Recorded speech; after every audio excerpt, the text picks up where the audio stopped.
자, 금요일이자 9월의 마지막이고 또 3분기의 마지막 거래일인데요. 오늘도 금요일 날 꼭 알아보는 순서 해야죠. KTB 투자증권의 김윤서 연구원 모시고요. 지난주에 꼭 알아뒀으면 좋았을 것들 또 다음 주에 꼭 알아두셔야 될 것들 한번 점검해보죠. 어서 오십시오. 네, 안녕하세요. 지난주엔 뭐가 있었습니까? 지난주에는 일단 주 초반에 정치적인 이벤트가 하나 있었죠. 예. 미국 그 대선 토론회. 후보들의 TV 토론. 예.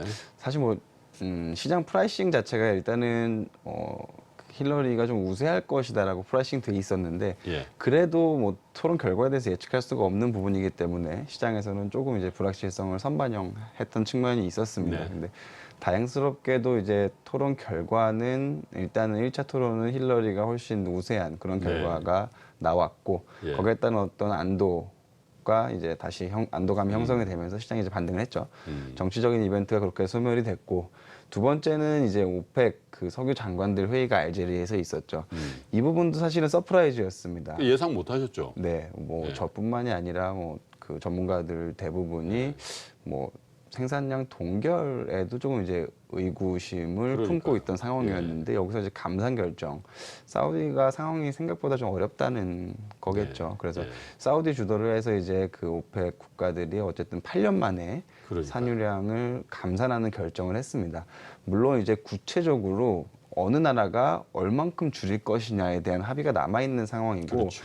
이 부분이 이제 11월 달에 결정이 될 것 같습니다. 네. 그래서 그때까지는 사실은 불확실성이 남아있긴 하지만 그래도 어떤 이런 정치적인 의도가 개입된 것만으로 해도 유가는 지금 수준에서 하단은 더욱더 좀 견고해졌다라고 좀 볼 수가 있겠습니다. 그래서 여기에 따라서 좀 관련 업종군들 조금 이제 투자 심리가 개선될 수가 있을 것 같고 이제는 유가가 이제 지난해 대비해서 전년 동기 대비로 계속해서 이제 올라가는 그런 추세로 좀 잡혀질 것 같습니다. 작년 4분기가 국제유가 WTI 기준으로 평균 한 42불 정도 됐거든요. 네.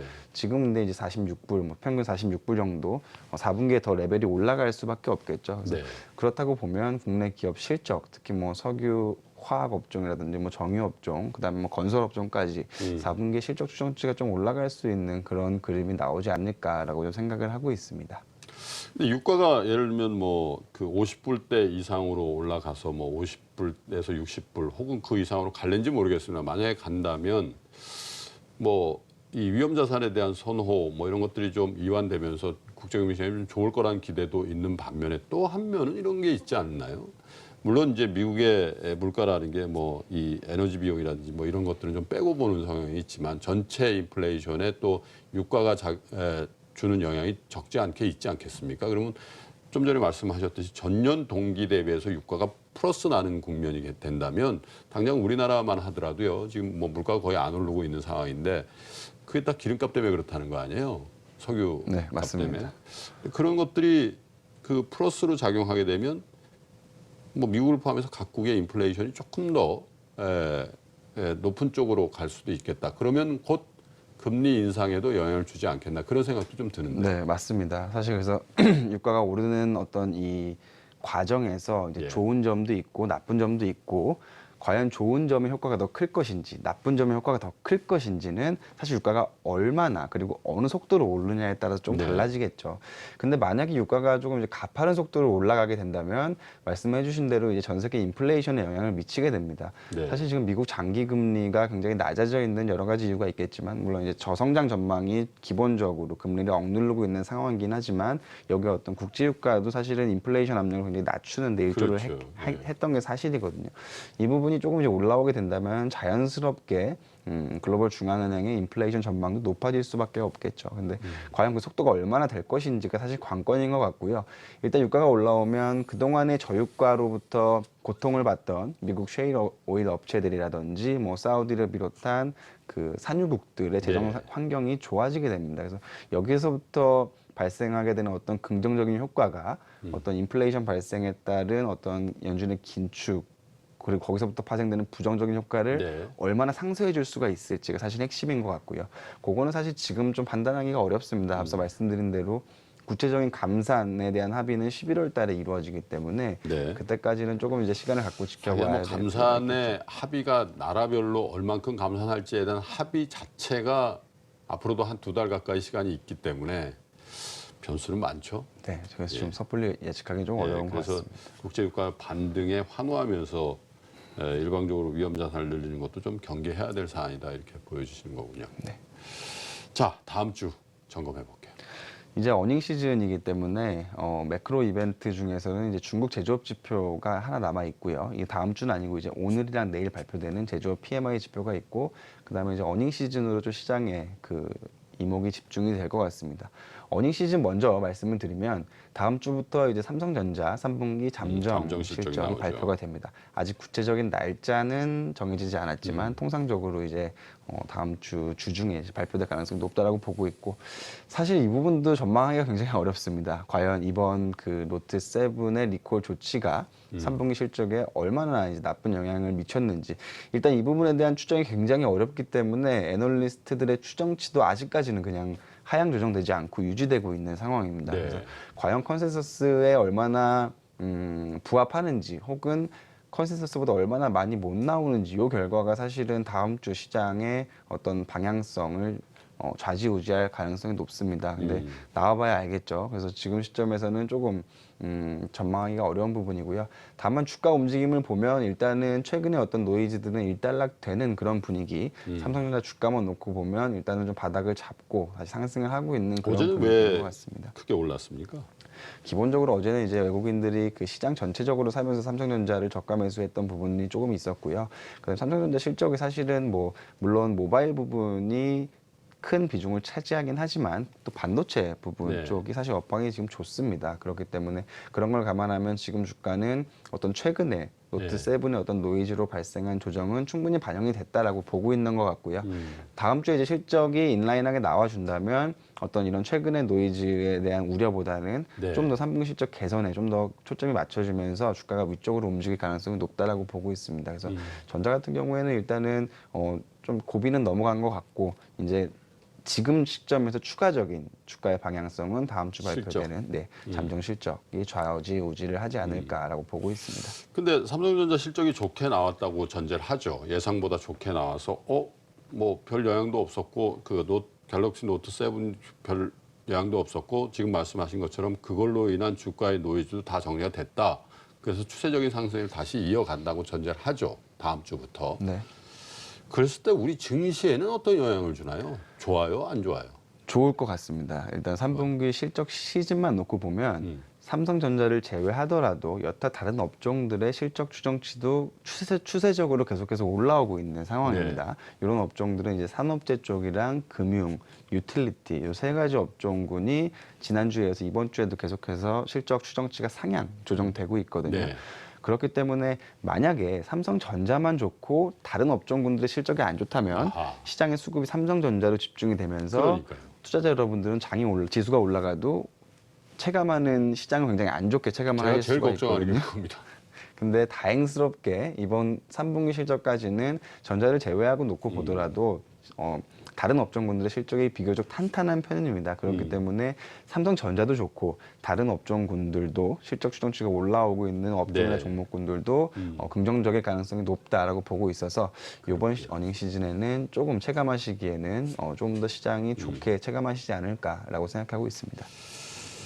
오늘 뭐 주가를 보다 오셨겠습니다만 한미은행이 일종의 뭐라고 한미약품이요. 네. 한미약품이 일종의 좀 석연치 않은 그런 주가 행보와 또 기업의 공시 이런 것들이 나왔단 말이에요.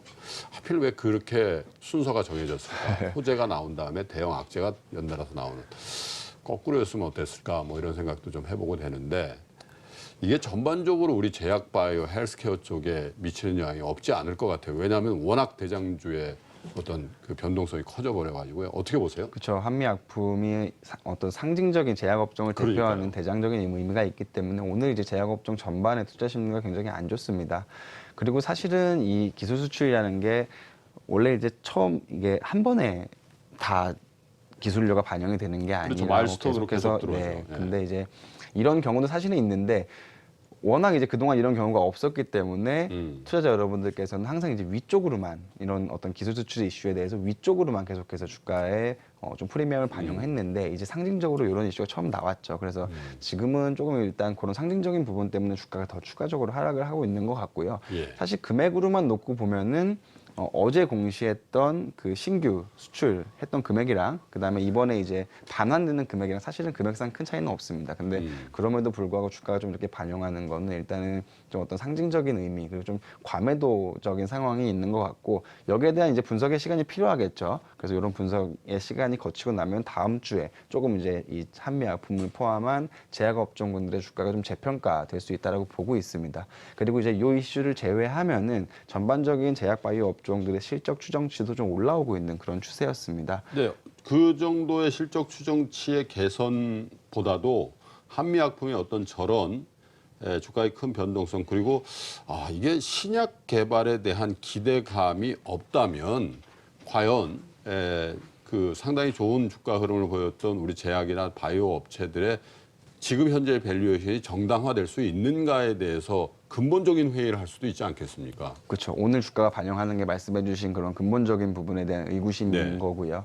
근데 이제 그래도 어쨌든 주가라는 거는 적정 가격으로 수렴을 하게 되어 있기 시간이 걸리겠지만 적정 가격으로 수렴을 하게 되어 있기 때문에 과연 이제 이 부분이 얼마나 확산될 수 있을지 모르겠습니다. 이 기술 수출에 대한 그 전반적인 의구심을 낳게 된다면 주가가 추가적인 조정을 받게 되겠죠. 근데 아직까지는 그런 상황은 아닌 걸로 좀 보여지기 때문에 지금 하락은 조금 과도한 그런 경향이 있지 않나라고 좀 생각이 되고 있습니다. 삼성전자 마찬가지죠. 그때 이슈가 발생했을 때 주가가 좀 언더슈팅했지만 어쨌든 다시 제자리로 수렴을 하는 것처럼 한미약품도 시간을 가지고 다시 좀 이제 제자리로 수렴하는 그런 구간으로 접어들 가능성이 높지 않나 저희는 일단은 그렇게 보고 있습니다. 이익 추정치 상향 조정 업종 중에 제약 바이오는 뭐 일종의 그 예상치 못한 이벤트를 하나 맞았죠. 그 나머지 업종은 어떻습니까? 그 이익 추정 기준으로 보면 좋아 보이는. 지금 산업재랑 유틸리티, 금융 쪽에 올라오고 있는데 네. 조금 이제 이 중에서 지금 이제 이익이 개선되는 부분이 가장 반영이 덜 된 부분은 좀 금융업종의 은행 업종이라고 네. 좀 보고 있습니다. 일단 지금 은행은 사실 성장을 계속해서 미약하게나마 하고 있는 상황, 그다음에 ROE 대비해서 아직까지 그 밸류에이션 PBR이 좀 낮은 그런 구간에 머물러 있는 예. 그런 상황이기 때문에 사실 지금 상황에서 가장 다운사이드가 적으면서 업사이드가 좀 많이 열려 있는 그런 업종군이라고 보고 있고요.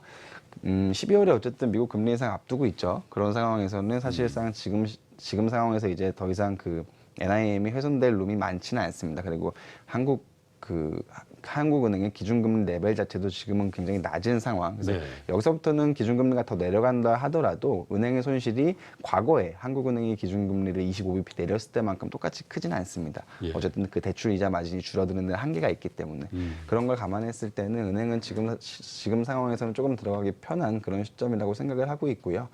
종목 중에서는 저희는 일단 KB금융 가장 그 탑픽으로 은행업종 탑픽으로 추천을 해드리고 있습니다.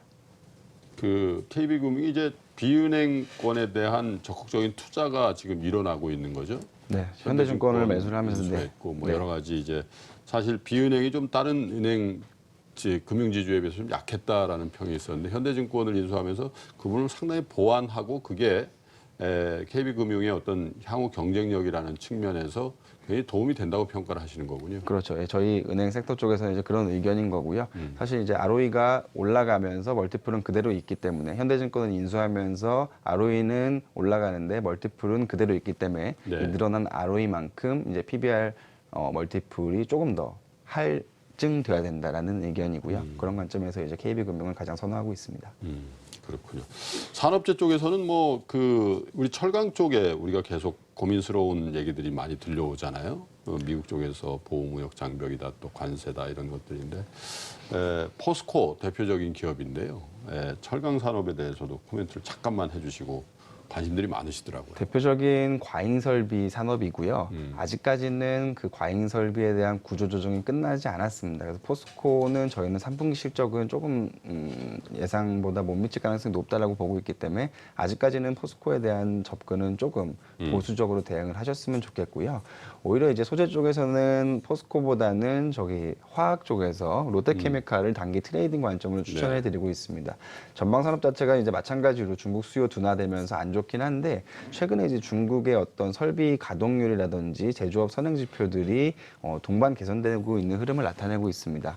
그리고 이제 좋군요. 예, 최근에 이제 반등 나타나고 있고 내일이죠. 내일 그 중국 국가통계국의 9월 제조업 PMI가 발표가 되는데 저희는 이 부분이 이제 시장 예상치를 좀 웃돌 가능성이 높지 않나라고 보고 있습니다. 여타 알겠습니다. 지표들이 잘 나오기 때문에. KTB 투자증권의 김윤서 연구원과 이번 주에 꼭 알아두셨으면 좋았을 것들 그리고 다음 주를 준비해 드렸습니다. 고맙습니다, 연구원님. 네, 감사합니다.